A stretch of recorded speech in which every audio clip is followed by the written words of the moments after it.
Hello students, आज के video lecture में आप सबका स्वागत है। आप देख रहे हैं पाहुल इंस्टीट्यूट का ऑफिशियल चैनल यस टीचर और मैं हूं आपका आइल्स टीचर जसविंदर सिंह। तो आज हम देखेंगे कि टास्क 2 ऐसे में आइडियाज को कैसे कनेक्ट किया जाता है, कैसे स्टोरी लाइन बनती है, कैसे आइडियाज स्टार्टिंग से लेके आखिर तक अच्छी तरीके से फ्लो करने चाहिए ताकि आप 8 बैंड या उससे ज्यादा बैंड स्कोर ले सको। बहुत ही अच्छे कंसेप्ट हैं, इसके बिना आप हायर बैंड स्कोर नहीं ले पाओगे। आज के लेसन में हम देखेंगे कि कोहेजन एंड कोहेरेंस ये क्या है इनका कंसेप्ट। ये प्लानिंग में काम आते हैं भाई। 25% ऑफ मार्किंग जो है ये आज के चैप्टर के ऊपर डायरेक्टली जो है डिपेंड करती है। तो स्टार्ट करते हैं और आपको बताते हैं कि कैसे प्लानिंग के बाद जो आपने आइडियाज को सोचा है उसको कैसे आपने कनेक्ट करना है और कैसे एक स्टोरी लाइन बनती है। जिन भी स्टूडेंट्स ने पिछला लेसन नहीं देखा, लेसन नंबर 6, जिसमें हमने बताया था कि आइडियाज जो हैं वो कैसे डेवलप किए जाते हैं, तो उसको आप जाके देख लीजिए। उसका लिंक आपको आई बटन में मिल जाएगा और डिस्क्रिप्शन बॉक्स में भी मिल जाएगा। तो स्टार्ट करते हैं कि अच्छी स्टोरी कैसे बनती है भाई, कैसे आप अच्छे बैंड स्कोर ले सकते हो, आइडियाज को एक अच्छी तरीके से कनेक्ट कर सकते हो। तो हम स्टार्ट करते हैं आज का लेसन। सबसे पहले आपको जो पता होना चाहिए वो क्या कि इसके पार्ट्स क्या हैं, टास्क 2 के पार्ट्स क्या हैं। आपको जो स्टेटमेंट मिली है वो स्टेटमेंट में आपको ऑलरेडी पता है कि वो स्टेटमेंट में 3 जो है वो पार्ट्स रहते हैं। पहला पार्ट फैक्ट, बैकग्राउंड, ठीक है, फिर इसके बाद ओपिनियन, फिर इसके पास टास्क। ये हमने लेसन नंबर 2 में डिस्कस किया हुआ है, एनालाइजिंग द क्वेश्चन, कि क्वेश्चन को में आपने क्या देखना है, फिर इसके बाद इसको सिंप्लीफाई करना है। तो पार्ट्स ऑफ क्वेश्चन जो हमारी स्टेटमेंट जो हमें टास्क 2 में मिलती है उसमें आपको फैक्ट, ओपिनियन एंड टास्क रहेगा। ठीक है जी। अब आप लिखने जा रहे हो, आपने जो लिखना है वो क्या है, मैं आपको बहुत ही अच्छे ग्राफ के साथ यहाँ पे बता रहा हूं कि स्टेप बाय स्टेप आपने करना क्या है। ये जो पूरा जो है ये आपके लिए एक प्लान है जो आपके माइंड में रहना चाहिए। सबसे पहले हमने लिखनी है इंट्रोडक्शन। तो इंट्रोडक्शन में क्या रहेगा, इंट्रोडक्शन में हमारे पास बैकग्राउंड जो कि इंट्रोडक्शन लाइन है जिसको हम जर्नल लाइन भी बोलते हैं। तो सबसे पहले हमारे पास बैकग्राउंड होगी। बैकग्राउंड के बाद हमने क्या लिखना है, थीसिस लिखना है। ये क्या होते हैं मैं आपको बताता हूं। सबसे बड़ी बात, हम आज का जो लेसन कर रहे हैं इसमें कनेक्शंस देख रहे हैं कि कनेक्शन क्या है। ये जो बैकग्राउंड है ये ऊपर जो हमारे पास फैक्ट दिया हुआ है स्टेटमेंट में, उस बैकग्राउंड का पैराफ्रेज है। जैसे कि आपको पता है हमने टास्क 1 में जो पूरी सीरीज बनाई हुई है उसमें हमने अच्छी तरह से बताया भी है कि आपने कैसे टास्क 1 की जो स्टेटमेंट है उसी को ही पैराफ्रेज करके आपने इंट्रोडक्शन में लिखना है, isn't it? In other words, in other sentences, in other way, but same information, ठीक है, जो हम लिखते हैं तो वैसे ही आपने पैराफ्रेज करके यहां इस बैकग्राउंड से आपने बैकग्राउंड ले दिया। ये कैसे करना है आने वाले लेक्चर में देखेंगे। आज के दिन सिर्फ आप कनेक्शन देखिए, ठीक है, देखिए कि क्या बॉन्डिंग होती है पूरे ऐसे में। तो बैकग्राउंड जो है ये हमारे पास बैकग्राउंड से ही आएगी जो कि क्वेश्चन में मिला है। ये जो थीसिस है ये थीसिस कहां से आएगा, देखिए थीसिस असल में पहली बात तो आपको पता होना चाहिए कि ये होता क्या है।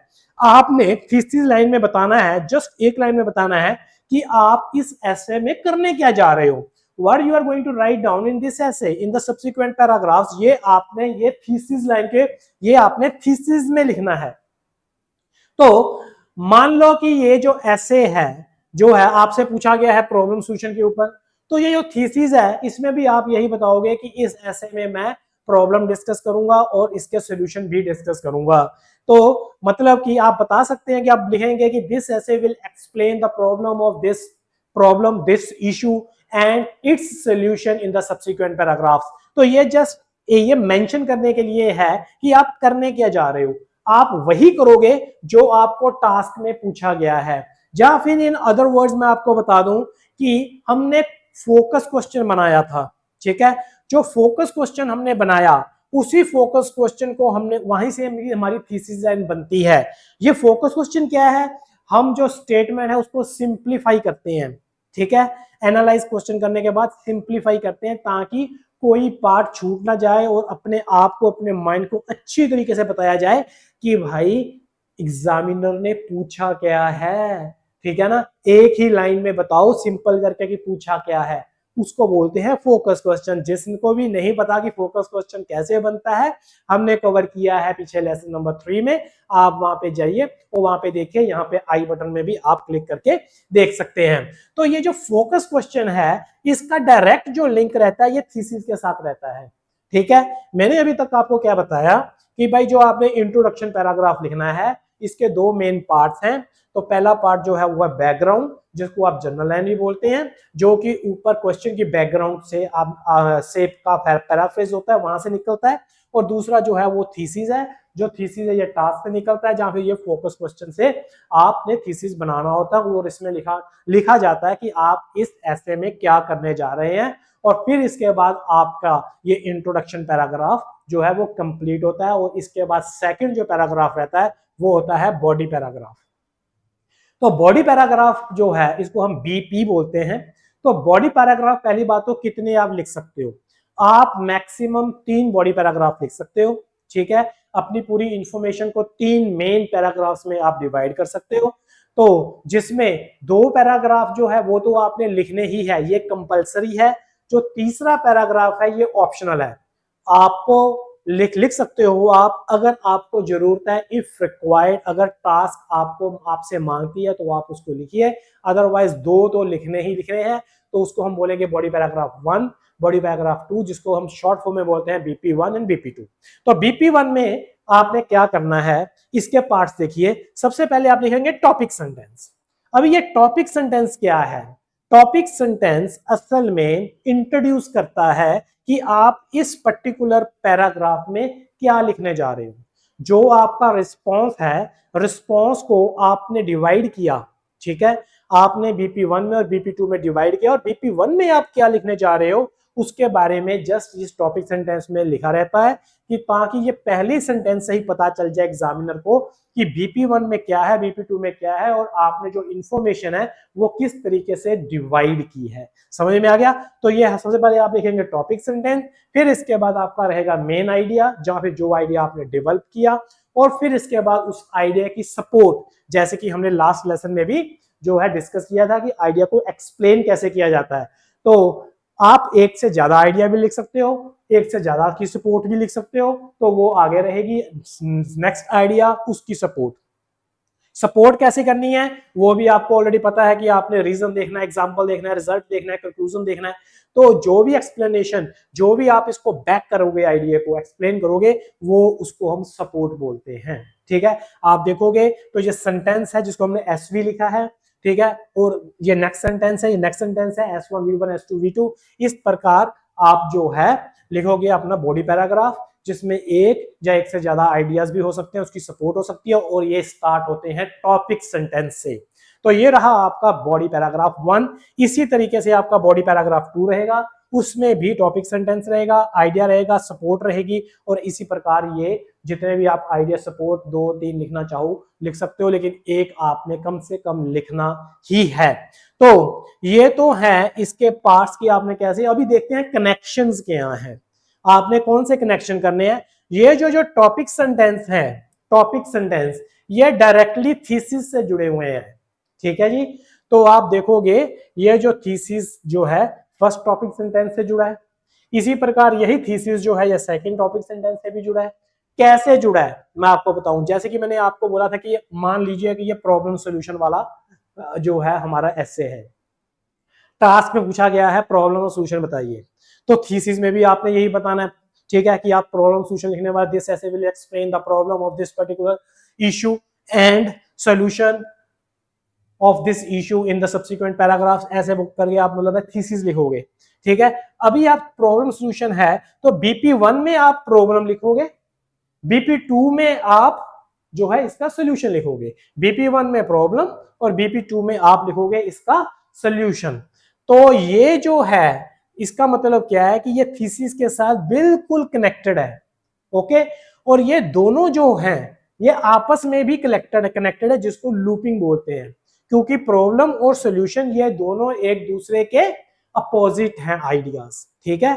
तो ये एक दूसरे के अपोजिट हैं, तो यहाँ पे जो भी लिंकिंग होगी कंट्रास्ट शो करेंगे हम लोग। तो ये जो है यहाँ पे भी एक लूपिंग रहती है, तो ये जो है आपस में भी कनेक्टेड है और ये जो है थीसिस से भी कनेक्टेड है। अभी सबसे पहले मैं आपको जो लिंक्स बता रहा हूँ ये पैराग्राफ्स के में क्या लिंक्स हैं वो बता रहा हूँ, सबसे मेन लिंक्स जो है वो बता रहा हूँ, ठीक है। इसी प्रकार आप PP3 भी लिख सकते हो इफ रिक्वायर्ड, उसमें भी टॉपिक सेंटेंस आइडिया सपोर्ट वगैरह ऐसे ही रहेगी और वो भी थीसिस के साथ उसका टॉपिक सेंटेंस जुड़ा रहेगा। तो इसके बाद आपके पास आ जाएगा कंक्लूजन, लास्ट पैराग्राफ, ठीक है। तो आप कंक्लूड करोगे कि आप किस कंक्लूजन के ऊपर पहुंचे हैं, ठीक है, आपकी राय क्या है, ठीक है। तो जो कंक्लूजन पैराग्राफ है, ठीक है, सबसे पहली लाइन जो है वो कंक्लूजन लाइन रहेगी, आपकी कंक्लूडिंग लाइन रहेगी, जो भी आप कंक्लूजन पे पहुंचे हैं। और इसके बाद आप होप, सजेशन, फियर, एडवाइस भी आप, अगर ये कंक्लूजन निकलता है तो आप क्या होप करते हो, आप क्या एडवाइस करते हो, आप क्या सजेस्ट करते हो, उसके नेक्स्ट वाली जो लाइन रहेगी वो उसकी रहेगी। तो जो कंक्लूजन पैराग्राफ है उसमें भी ये दो हैं, कंक्लूजन लाइन है और इसके बाद होप, सजेशन, फियर, एडवाइस वाली लाइन रहेगी, ठीक है। यहां पे कनेक्शन क्या है, यहां पे कनेक्शन ये है, ये जो थीसिस है, ये जो थीसिस है भाई ये कंक्लूजन के साथ कनेक्टेड है, समझ में आ गया। ये थीसिस इस कंक्लूजन के साथ डायरेक्टली कनेक्टेड है, ठीक है। यहां पे प्रॉब्लम सॉल्यूशन की बात की गई है, यहां पे भी प्रॉब्लम सॉल्यूशन की बात की जाएगी कि यहां पे लिखा जाएगा कि ये ऐसे, जैसे कि ऊपर आपको प्रॉब्लम और सॉल्यूशन बोथ, ठीक है, बता दिए गए हैं। फिर इसके बाद जो भी आप होप, सजेशन लिखना है वो आप लिखोगे। जस्ट कनेक्शंस के ऊपर ध्यान दीजिए, ये बहुत ही इंपॉर्टेंट है, इजंट इट। तो अब ये जो है आप अगर ध्यान से देखिए, यहां से हमारा रिस्पॉन्स स्टार्ट हो रहा है, ठीक है। तो फर्स्ट पैराग्राफ सेकंड से कनेक्टेड है थ्रू थीसिस, ठीक है। और ये जो फोर्थ पैराग्राफ जो कंक्लूजन है ये भी थीसिस के साथ कनेक्टेड है। तो ये तो रहे मेन पैराग्राफ्स के बीच में कौन से कनेक्शन रहेंगे वो, ठीक है। लेकिन विद इन द सेंटेंसेस भी कनेक्शन रहेंगे, ठीक है। जैसे कि ये जो इंट्रोडक्शन है ये थीसिस के साथ जुड़ा हुआ है, ठीक है। कैसे जुड़ा हुआ है, इनके बीच में कोई रिलेशन होगा, जैसे कि प्रॉब्लम सॉल्यूशन हो सकता है, जैसे कि कोई कॉज इफेक्ट हो सकता है, मतलब रीजन रिजल्ट का हो सकता है, या फिर कोई कंट्रास्ट वाला कोई बॉन्ड हो सकता है, मतलब आइडियाज एक दूसरे के अगर अपोजिट हैं तो कोई भी यहाँ पे बॉन्ड रहेगा और वो बॉन्ड क्लैरिफाई करेगा कि इसका जो रिलेशन है ये इसके साथ क्या है। इसी प्रकार सभी पैराग्राफ्स में जो सेंटेंसेस है वो जो है नेक्स्ट जो सेंटेंस है उनके साथ ये अपना एक लिंक बनाएंगे, ठीक है, बॉन्ड बनाएंगे। सभी पैराग्राफ्स में ऐसा रहेगा कि एक सेंटेंस जो है वो दूसरे सेंटेंस के साथ लिंक बनाएगा। तो ये जो पूरा रेड आप देख रहे हो ये सभी बॉन्ड है, ये सभी कनेक्शंस हैं, ठीक है। इनको बोलते हैं कोहेजन, सॉरी इसको बोलते हैं कोहेरेंस। तो ये कोहेरेंस है। कोहेरेंस क्या है, कोहेरेंस है इनफैक्ट कि ये है clarity of ideas, logical flow. अभी आप देखिए ये एक लॉजिकल फ्लो है, कौन किसके साथ कैसे कनेक्टेड है, समझ में आ गया। तीन चीजें इसमें कोहेरेंस में आती हैं, तीन चीजें। नंबर वन कि आपने कौन से पैराग्राफ बनाने हैं, ये सबसे पहला है। सबसे पहले intro, body paragraph 1, body paragraph 2, conclusion, और इसमें क्या क्या लिखना है ये होगी पहली बात। दूसरी बात, इसमें क्लियरली मेंशन होना चाहिए, एक पैराग्राफ में एक ही तरह के आइडिया रहने चाहिए। जैसे कि तो बॉडी पैराग्राफ 1 में सिर्फ प्रॉब्लम के रिलेटेड आइडियाज हैं और बॉडी पैराग्राफ 2 में सॉल्यूशन के रिलेटेड आइडियाज हैं। मतलब BP1 में प्रॉब्लम है, BP2 पे सॉल्यूशन है, ये क्लियरली मेंशन होना चाहिए। एक BP में जस्ट एक ही टाइप के आइडियाज होने चाहिए। तो ये जो है ये सेकंड बात है। और थर्ड बात जो है, हर एक आइडिया जो है वो एक्सप्लेन्ड होना चाहिए, उसकी सपोर्ट होनी चाहिए, एक प्रॉपर मैनर में होना चाहिए। तो आइडिया के बाद सपोर्ट, आइडिया के बाद सपोर्ट, ये जो है ये थर्ड थिंग है। ये तीन चीजों को मिलाकर अगर देखें तो इसको बोलते हैं कोहेरेंस, इसको बोलते हैं कोहेरेंस। ये लॉजिकल कनेक्शन है, लॉजिकल फ्लो है, समझ में आ गया। लेकिन इसके साथ ये जो फ्लो है ये हमने दिखाना है।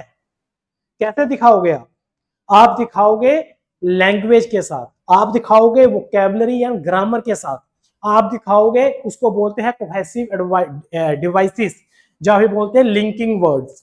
तो ये जो वर्ड्स हैं या फ्रेजेस हैं या फिर ये जो लैंग्वेज का पार्ट है या फिर जो सेंटेंस फॉर्मेशन है ग्रामर की, जो हमें बताएंगी कि ये जो असल में जो लिंक्स हैं वो क्या हैं। ठीक है, जैसे कि इन दोनों सेंटेंसेस में जो है वो हमने ये जो ब्लू लाइन लगाई है, ब्लू लाइन इनफैक्ट लैंग्वेज है, रेड लाइन जो है ये लॉजिक है भी किसके बाद क्या लिखना है, प्लानिंग का पार्ट है, और ब्लू लाइन जो है ये क्या है, ये है लैंग्वेज का पार्ट है। तो लैंग्वेज का पार्ट जो है सबके सब जो है किसी ना किसी डिवाइस के साथ, किसी ना किसी वर्ड के साथ लिंकिंग कनेक्शन है, तो वो कनेक्शन के साथ जो है एक सेंटेंस दूसरे सेंटेंस के साथ जुड़ा हुआ है। ठीक है, तो ये इसको जो हम बोलते हैं, इसको बोलते हैं कोहेजन। आप अपने ध्यान में रखिए, ये बहुत ही इंपॉर्टेंट है, ये पूरा का पूरा ऐसे का स्ट्रक्चर है, कौन सी आइटम किसके साथ जुड़ी हुई है और कहां पे होगी, ये सारी की सारी चीजें बहुत ही जरूरी है। ठीक है, तो ये है कोहेजन। और कोहेजन क्या चीज है, connection of sentences, linking devices, मतलब आप लैंग्वेज के आधार पे लिंकिंग डिवाइसेस मतलब कि लिंकिंग वर्ड्स जो हैं उनके साथ आप ये जो बॉन्ड है उनको क्लैरिफाई करते हैं लिखने में, राइटिंग में, तो उसको जो बोलते हैं वो बोलते हैं कोहेजन। बहुत ही कंफ्यूजन, आपको बिल्कुल कंफ्यूजन नहीं होनी चाहिए, बिकॉज ये बहुत ही अच्छी तरीके से आपको पूरा का पूरा चार्ट जो है अपने माइंड में रखना है। समझ में आ गया?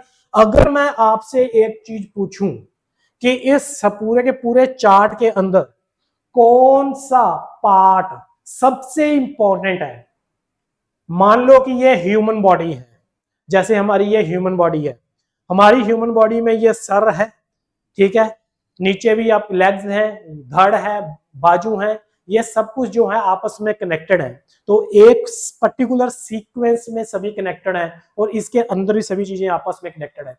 तो इस हम बोलते हैं कि दिल, दिल जो है ये पूरा पंप कर रहा है, पूरे सिस्टम को पंप कर रहा है। ठीक है, तो यहां पे ये जो ऐसे है, इस ऐसे का दिल क्या है, हार्ट क्या है, सबसे मेन पार्ट कौन सा है, अगर मैं आपसे पूछूं तो आप बता पाओगे? जहां से अभी आप ये मान लो कि ये जितने भी बॉन्ड्स हैं ये सबके सब नर्व्स हैं, इजंट इट?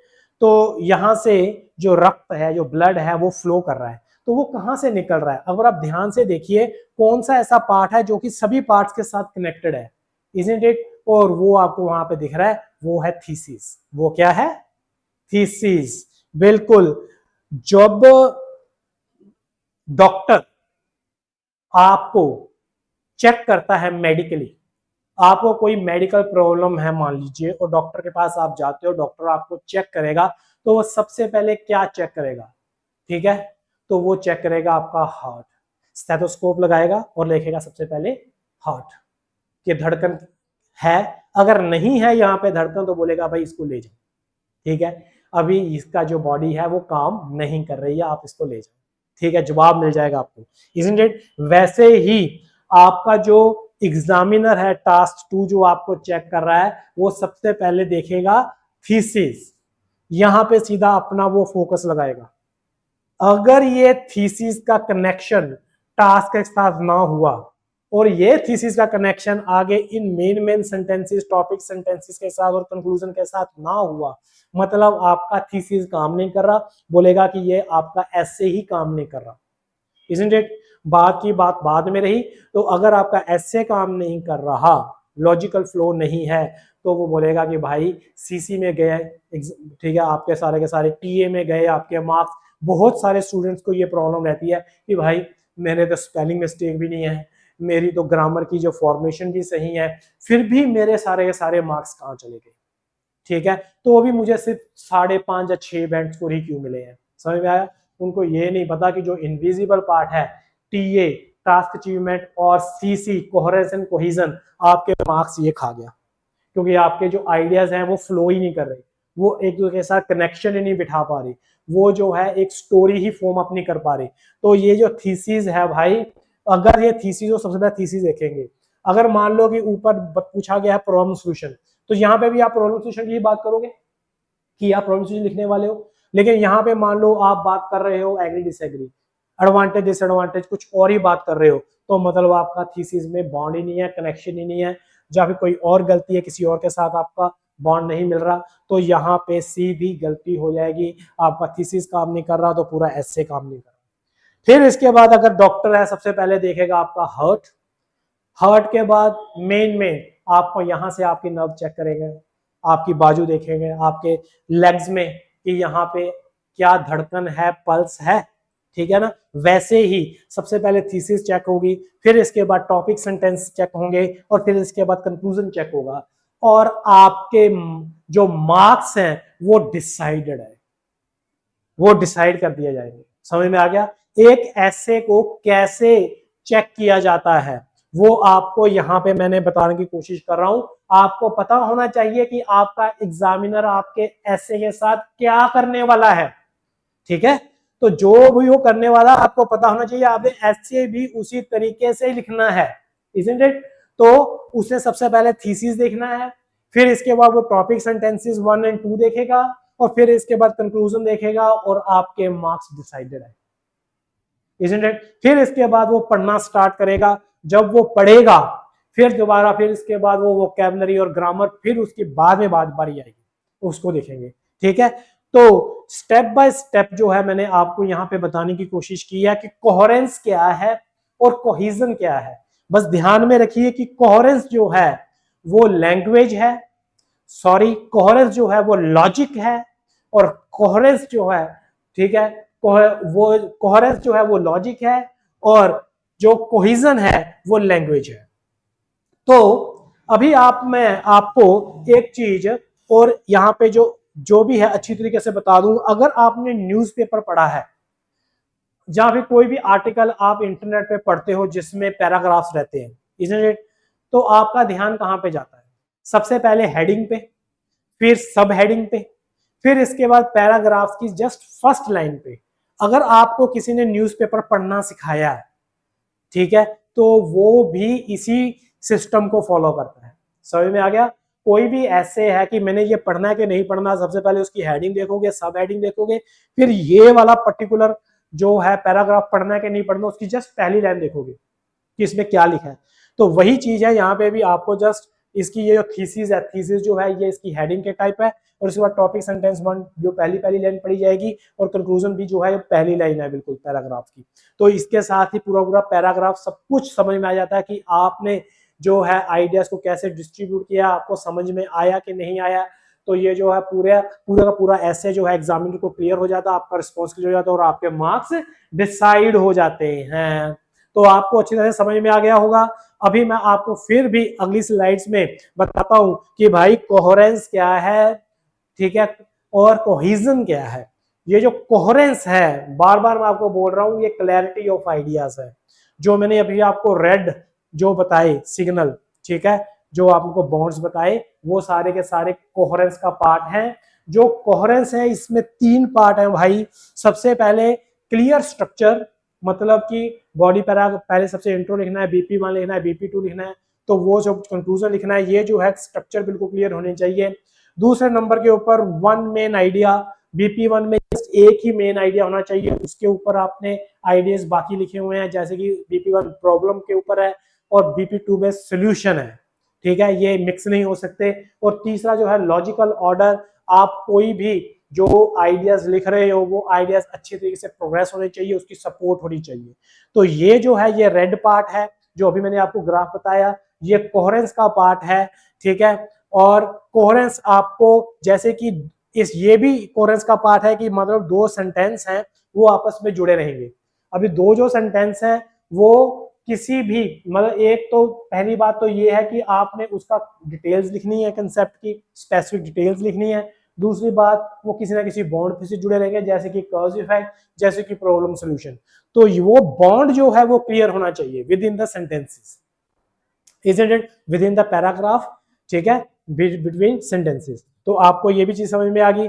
और सबसे बड़ी चीज, अगर आप अपने दिमाग में बस ये इस चीज का ध्यान रखना है कि बिग पिक्चर अगर कोहेरेंस को लेके क्या है कि ये जो है अंडरस्टैंड लॉजिकली, ठीक है ना, लॉजिकली क्या हो रहा है, ठीक है, उसके ऊपर है।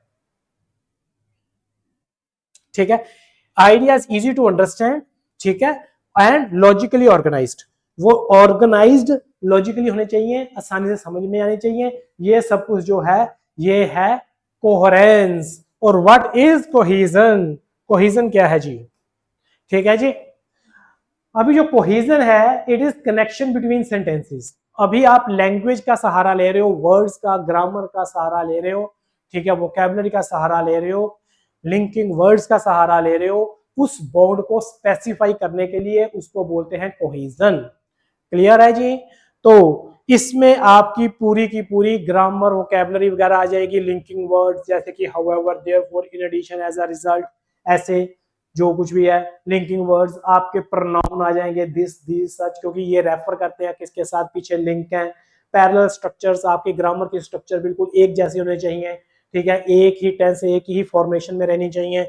आपकी सब्स्टिट्यूशन, किस वर्ड की जगह पे कौन सा वर्ड लिख रहे हो, जैसे सिनोनिम लिख रहे हो, जहाँ पे इक्विवेलेंट फ्रेज लिख रहे हो, वो सब कुछ जितने भी है वो कोहेसिव डिवाइसेस हैं, वो लिंकिंग डिवाइसेस हैं जो कि कोहिजन में काम आती हैं। ये कोहिजन का पार्ट है।